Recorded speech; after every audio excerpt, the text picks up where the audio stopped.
ಆತ್ಮೀಯ ಬಂಧುಗಳೇ, ಮಹಾಭಾರತ ಉದ್ಯೋಗ ಪರ್ವ. ಇದರಿಂದ ತ್ರಿಶಿರ ಮತ್ತೆ ವೃತ್ರಾಸುರನ ವಧೆಯ ವೃತ್ತಾಂತ ಮತ್ತೆ ಇಂದ್ರ ತಿರಸ್ಕೃತನಾಗಿ ನೀರಲ್ಲಿ ಅಡಗಿಕೊಳ್ಳೋದು, ಈ ವಿಷಯದ ಬಗ್ಗೆ ನಾವು ತಿಳ್ಕೊಳ್ತಾ ಇದ್ವಿ. ಹೋದ ಭಾಗದಲ್ಲಿ ನಾವೇನ್ ತಿಳ್ಕೊಂಡ್ವಿ? ಇಂದ್ರ ತ್ವಷ್ಟನ ಮಗನನ್ನ ಕೊಂದಿದ್ರಿಂದ ಆ ತ್ವಷ್ಟನಿಗೆ ಕೋಪ ಬರುತ್ತೆ. ನನ್ನ ಮಗ ಏನು ತಪ್ಪು ಮಾಡದಿದ್ರು ಕೂಡ ಇಂದ್ರ ಅವನನ್ನ ಕೊಂದಿದ್ದಾನೆ, ಸೊ ಇಂದ್ರನನ್ನ ನಾನು ಸುಮ್ಮನೆ ಬಿಡೋದಿಲ್ಲ ಅಂತನ್ಬಿಟ್ಟು ವೃತ್ರಾಸುರನನ್ನ ಉತ್ಪತ್ತಿ ಮಾಡ್ತಾನೆ. ಆಮೇಲೆ ಆ ಇಂದ್ರನನ್ನ ಕೊಂದ್ಬಿಟ್ ಬಾ ಅಂತನ್ಬಿಟ್ಟು ಕಳಿಸ್ತಾನೆ. ಅವನು ಅಲ್ಲಿಗೆ ಬಂದಾಗ ವೃತ್ರಾಸುರ ಅವನನ್ನ ನುಂಗು ಬಿಡ್ತಾನೆ. ಆದರೆ ದೇವತೆಗಳು ಆಕಳಿಕೆಯನ್ನ ರಚನೆ ಮಾಡ್ತಾರೆ. ಅದರಿಂದ ಆ ವೃತ್ರಾಸುರ ಆಕಳಿಸ್ತಾನಲ್ಲ, ಆಗ ಇಂದ್ರ ತನ್ನ ಶರೀರವನ್ನ ಸಂಕುಚಿತ ಮಾಡ್ಕೊಂಡು ಒಳಗಡೆಯಿಂದ ಆಚೆ ಬಂದ್ಬಿಡ್ತಾನೆ. ಬಂದು ಇಬ್ಬರ ಯುದ್ಧ ನಡೆಯುತ್ತೆ.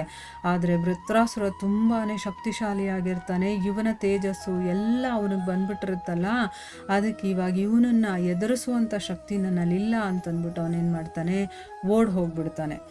ಆಮೇಲೆ ಏನು ಮಾಡ್ತಾರೆ, ದೇವತೆಗಳು ಋಷಿಗಳೆಲ್ಲ ಕೂತ್ಕೊಂಡು ಯೋಚನೆ ಮಾಡ್ತಾರೆ, ಇವನನ್ನು ಹೇಗೆ ನಾವು ಕೊಲ್ಲೋದು ಅಂತಂದ್ಬಿಟ್ಟು. ಇಂದ್ರ ಹೇಳ್ತಾನೆ, ಇದು ನಮ್ಮಿಂದ ಸಾಧ್ಯ ಇಲ್ಲ, ಯಾಕಂದರೆ ಅವನು ಅಷ್ಟು ಎತ್ತರ, ಅಷ್ಟು ಅಗಲವಾಗಿ ಬೆಳೆದು ಅಷ್ಟೊಂದು ಶಕ್ತಿಶಾಲಿಯಾಗಿದ್ದಾನೆ.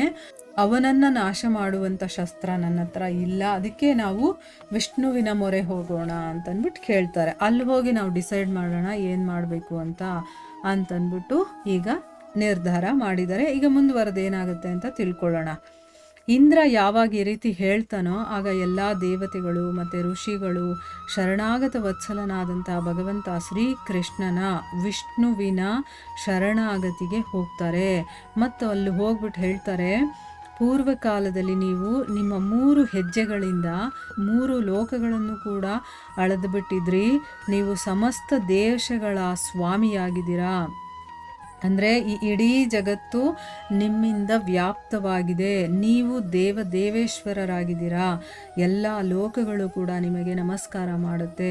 ಈ ಒಂದು ಸಮಯದಲ್ಲಿ ಈ ಎಲ್ಲ ಜಗತ್ತು ವೃತ್ರಾಸುರನಿಂದ ವ್ಯಾಪ್ತವಾಗಿದೆ. ಅಂದರೆ ಅಷ್ಟು ಅಗಲ, ಅಷ್ಟು ಎತ್ತರವಾಗಿ ಬೆಳೆದು ಬಿಟ್ಟಿದ್ದಾನೆ. ಈಗ ಆಕಾಶದವರೆಗೂ ಬೆಳೆದಿದ್ದಾನೆ ಅಂತಂದರೆ ಅವನ ದೇಹ ಇನ್ನೆಷ್ಟು ಅಗಲ ಇರಬೇಕು. ಉದ್ದ ಅಷ್ಟುದ್ದ ಇದ್ಮೇಲೆ ಅಗಲ ಕೂಡ ಇರುತ್ತಲ್ವಾ. ಅದಕ್ಕೋಸ್ಕರ ಹೇಳ್ತಾ ಇದ್ದಾರೆ, ಇಡೀ ಜಗತ್ತೇನೆ ವೃತ್ರಾಸುರನಿಂದ ವ್ಯಾಪ್ತವಾಗೋಗಿದೆ. ಅದಕ್ಕೋಸ್ಕರ ಹೇ ಅಸುರನಿಕಂದನನೇ, ನೋಡಿ ಇಲ್ಲಿ ಭಗವಂತನನ್ನ ಯಾವ ಹೆಸರಿನಿಂದ ಕರಿತಾ ಇದ್ದಾರೆ ಅಂತಂದ್ರೆ ಅಸುರರನ್ನ ನಾಶ ಮಾಡುವಂಥವನೇ ಅಂತ ಅರ್ಥ. ಅಸುರನಿಕಂದನನೇ ಅಂತ. ನೀವು ಇಂದ್ರ ಮತ್ತೆ ಸಮಸ್ತ ದೇವತೆಗಳಿಗೆ ಆಶ್ರಯವನ್ನು ಕೊಡಬೇಕು ಅಂತ ಕೇಳ್ಕೊಳ್ತಾರೆ. ಆಗ ಭಗವಂತ ವಿಷ್ಣು ಹೇಳ್ತಾನೆ, ನಾನು ನಿಮ್ಮೆಲ್ಲರಿಗೂ ಕೂಡ ಹಿತವನ್ನು ಅವಶ್ಯಕವಾಗಿ ಮಾಡೇ ಮಾಡ್ತೀನಿ, ಅದು ನನ್ನ ಕರ್ತವ್ಯ. ಆದ್ದರಿಂದನೇ ನಾನು ಇವನ ಅಂತ್ಯವಾಗುವ ಅಂತಂದರೆ ಅವನು ಕೊನೆ ಆಗಬೇಕು, ಅವನು ಮುಕ್ತಾಯ ಆಗಬೇಕು ಅಂತ ಒಂದು ಉಪಾಯವನ್ನು ನಾನು ಹೇಳ್ತೀನಿ. ನೀವೆಲ್ಲ ದೇವತೆಗಳು, ಋಷಿಗಳು ಮತ್ತು ಗಂಧರ್ವರು ವಿಶ್ವರೂಪಧಾರಿಯಾದಂಥ ವೃತ್ರಾಸುರನ ಹತ್ರ ಹೋಗಿ ಮತ್ತು ಅವನ ಜೊತೆ ಸಾಮನೀತಿಯ ಪ್ರಯೋಗ ಮಾಡಿ. ಸಾಮ ಅಂತಂದರೆ ಹೇಳೋದು, ತಿಳುವಳಿಕೆಯನ್ನು ಹೇಳಿ ಅಂತಂದ್ಬಿಟ್ಟು ಹೇಳೋದು. ಸಾಮನೀತಿಯ ಪ್ರಯೋಗ ಮಾಡಿ, ಇದರಿಂದ ನೀವು ಅವನನ್ನು ಗೆಲ್ತೀರಾ ಅಂತಂದ್ಬಿಟ್ಟು ಹೇಳ್ತಾನೆ. ದೇವತೆಗಳೇ, ಈ ರೀತಿ ನನ್ನ ಮತ್ತು ಇಂದ್ರನ ಪ್ರಭಾವದಿಂದ ನಿಮ್ಮ ಗೆಲುವು ಅನ್ನೋದು ಹಾಗೇ ಆಗುತ್ತೆ. ನಾನು ಅದೃಶ್ಯ ರೂಪದಿಂದ ದೇವರಾಜನ ಆಯುಧವಾದಂತಹ ವಜ್ರದಲ್ಲಿ ನಾನು ಪ್ರವೇಶ ಮಾಡ್ತೀನಿ.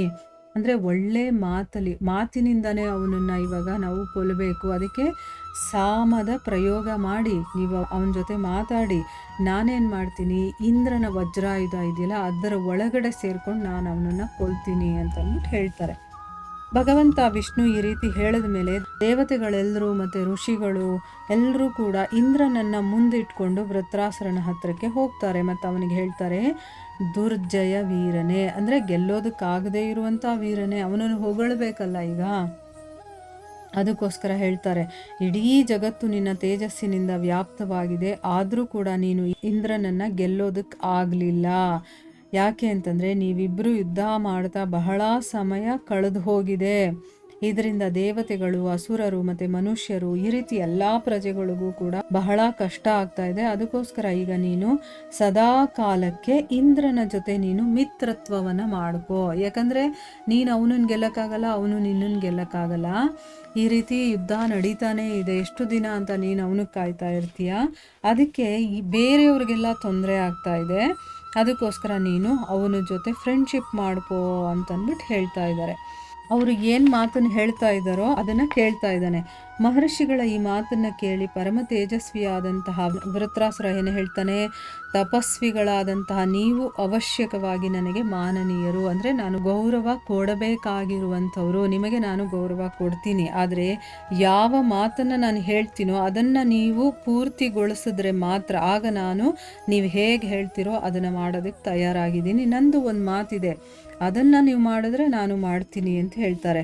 ನನ್ನನ್ನು ಇಂದ್ರ ಮತ್ತು ದೇವತೆಗಳು ಯಾವುದೇ ಒದ್ದೆಯಾಗಲಿ ಅಥವಾ ಒಣಗಿರುವಂತಹ ವಸ್ತುವಿನಿಂದ, ಕಲ್ಲು ಮತ್ತು ಕಡ್ಡಿಯಿಂದ ಮತ್ತು ಶಸ್ತ್ರ ಮತ್ತು ಅಸ್ತ್ರದಿಂದ ಅಥವಾ ಹಗಲು ಅಥವಾ ರಾತ್ರಿಯಲ್ಲಿ ನನ್ನನ್ನು ಕೊಲ್ಲಬಾರದು. ಇದು ನನ್ನ ಷರತ್ತು. ಈ ಷರತ್ತಿನ ಮೇಲೆ ನಾನು ಸದಾ ಕಾಲಕ್ಕೆ ಇಂದ್ರನ ಜೊತೆ ಸಂಧಿ ಮಾಡ್ಕೊಳ್ಳೋದಕ್ಕೆ ಒಪ್ಕೊಳ್ತೀನಿ ಅಂತ ಹೇಳ್ತಾನೆ. ಅಂದರೆ ಏನಾದರೂ ಮೋಸ ಮಾಡಿ ನಾಳೆ ದಿವಸ ಕೊಲ್ಲಕ್ಕೆ ಬಂದ್ಬಿಡ್ಬೋದು, ಅದಕ್ಕೆ ಇದು ಯಾವುದರಿಂದನೂ ನನ್ನನ್ನು ಕೊಲ್ಲಬಾರ್ದು. ಹಾಗೇನಾದರೂ ಒಪ್ಕೊಳ್ಳೋದಾದರೆ ನಾನು ಇಂದ್ರನ ಜೊತೆ ಸಂಧಿ ಮಾಡ್ಕೊಳ್ತೀನಿ ಅಂತಂದ್ಬಿಟ್ಟು ಹೇಳ್ತಾರೆ. ಆಗ ಋಷಿಗಳು ಅವನಿಗೆ ಹೇಳ್ತಾರೆ, ಆಯಿತು ಹಾಗೆ ಆಗಲಿ. ಈ ರೀತಿ ಸಂಧಿ ಆದಮೇಲೆ ವೃತ್ರಾಸುರ ಬಹಳ ಪ್ರಸನ್ನನಾಗ್ತಾನೆ. ದೇವರಾಜನಿಗೂ ಕೂಡ ಬಹಳ ಸಂತೋಷ ಆಗುತ್ತೆ.